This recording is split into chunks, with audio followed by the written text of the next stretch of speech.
créature humaine. De tout temps, celui qu'on appelle l'Éternel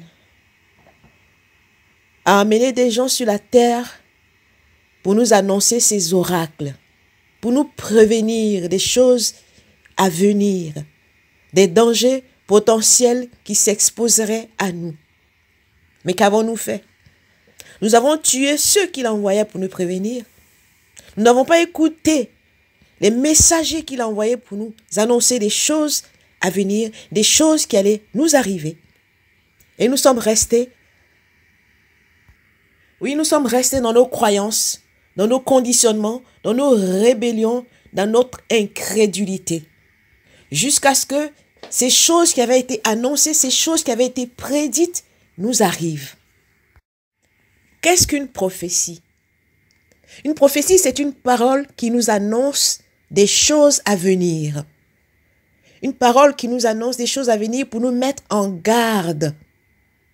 Ou bien une parole qui nous annonce des choses à venir pour nous encourager à persévérer, pour nous protéger des choses à venir. Le but pour lequel ces paroles nous sont données dans les prophéties, c'est pour nous amener à l'action. C'est pour nous réveiller. C'est pour nous révolutionner dans notre être intérieur. C'est pour nous amener à prendre conscience par rapport à la parole qui nous a été donnée pour nous prévenir de choses qui viendraient éventuellement nous impacter d'une manière ou d'une autre. Mais que faisons-nous quand nous recevons des prophéties? Nous dormons et nous attendons que ces prophéties s'accomplissent comme par miracle. Mais ce n'est pas possible. Lorsqu'une parole est donnée, c'est pour nous pousser à l'action afin que nous agissions dans le sens de cette parole pour notre bien. Surtout quand c'est une parole qui est donnée pour nous prévenir des mal qui va nous atteindre. Et quand bien même ce serait une parole qui nous est donnée pour nous avertir, pour nous encourager pour un bien que nous recevions d'une manière ou d'une autre, nous devons passer à l'action. Nous devons agir. Mais ce n'est pas ce que nous faisons souvent. Nous attendons que les choses se passent.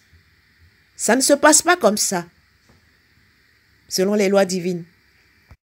Cependant, Dieu parle tantôt d'une manière et d'une autre, et l'être humain n'y prend point garde. Il parle par les songes, par des visions nocturnes. Il parle par les maladies, par les fléaux. Tout cela pour ramener l'homme dans son droit chemin, pour ramener l'homme dans son bon sens, pour ramener l'homme à prendre conscience. Mais tout cela n'est que peine perdue parce que l'homme n'écoute pas les prophéties de Dieu, l'homme n'écoute pas les messagers que Dieu lui envoie pour éveiller sa conscience, pour le révolutionner dans son être intérieur, pour l'amener à comprendre qui il est vraiment en tant qu'être humain, pour l'amener à comprendre le but de son existence sur terre. Toi qui écoutes cet audio en ce moment, quel est le but de ton existence sur terre? Est-ce que tu le sais? Quelle est ta contribution à l'humanité? Quelle est la plus-value que tu apportes à cette heure H où tu entends cette vidéo, cet audio? Est-ce que ta vie, c'est de gagner de l'argent? C'est d'avoir un travail, c'est d'avoir un foyer, c'est d'avoir une épouse, c'est d'avoir des enfants, de vivre heureux, soi-disant, pour mourir un jour? Ou bien il y a plus que cela que tu dois révéler? Parce qu'en chacun de nous, en chaque être humain sur la terre, il y a un potentiel divin qui doit être mis en exergue, qui doit être révélé, qui doit être exploité. Est-ce que tu sais le potentiel précieux que tu as en toi, que tu dois révéler? Parce que pour connaître ce potentiel, il faut te connaître. Il faut te chercher et te trouver. Il faut aller au-dedans de toi-même. Parce que le but pour lequel tu es sur terre, c'est d'abord pour ça. C'est de te rappeler de qui tu es vraiment. Afin que tu puisses manifester qui tu es vraiment sur terre. C'est de révéler le Dieu caché en toi. Mais comment tu peux le révéler si tu ne le cherches pas? Les Écritures disent chercher l'Éternel pendant qu'il se trouve. Invoquez-le tandis qu'il est prêt. Que le méchant se détourne de sa méchanceté, que l'homme inique se détourne de ses iniquités, qu'il retourne à l'Éternel qui aura pitié de lui, à notre Dieu qui ne se lasse point de pardonner. Dieu est là pour toi. L'Éternel, ton Créateur, est là pour toi.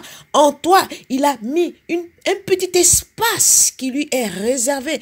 C'est un lieu secret où tu dois le rencontrer pour qu'il te dise qui tu es. Pour qu'il te dise ce pourquoi tu es sur la terre. Pour qu'il te dise ce que tu dois manifester sur la terre. Cette partie cachée de toi, cette partie divine, enfouie en toi, que tu dois révéler. C'est pourquoi tu es là sur la terre. Et tu ne peux révéler cette partie si tu n'es pas connecté au Créateur, si tu n'es pas connecté à ta source, si tu n'es pas connecté à l'Éternel Dieu.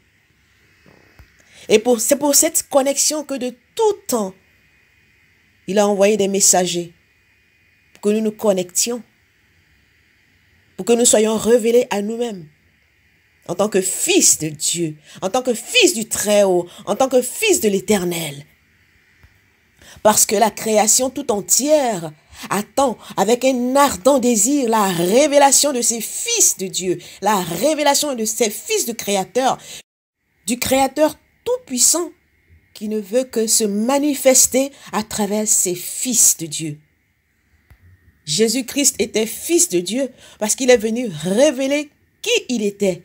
Il est venu révéler la partie de Dieu qu'il était. Il est venu manifester cette partie de Dieu dans l'humanité.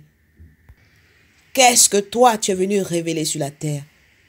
Quelle partie de Dieu tu es venu révéler sur la terre? Quel potentiel de Dieu tu es venu manifester sur la terre? Il faut commencer par le découvrir, sinon tu ne le manifesteras jamais. Quel est le rêve qui te tient? Tu ne pourras pas le manifester tant que tu ne l'as pas reçu, tant que tu ne l'as pas capté. Parce que ce rêve, c'est ce potentiel qui dort en toi. C'est ce potentiel divin qui dort en toi, qui doit être révélé afin que tu puisses le manifester sur la terre pour être une bénédiction pour l'humanité. Alors réveille-toi, toi qui dors. Relève-toi d'entre les morts et Christ, la lumière de justice t'éclairera. Car ce Christ a dit, vous connaîtrez la vérité et la vérité vous rendra libre. Mais quelle est cette vérité? C'est la vérité sur toi-même. La vérité de qui tu es vraiment. En tant que créature de Dieu, en qui dort un potentiel divin qui doit être manifesté. C'est cette vérité-là que tu dois découvrir. C'est ce potentiel-là que tu dois découvrir afin de manifester le divin qui est en toi. Alors, on t'appellera fils de Dieu, toi aussi.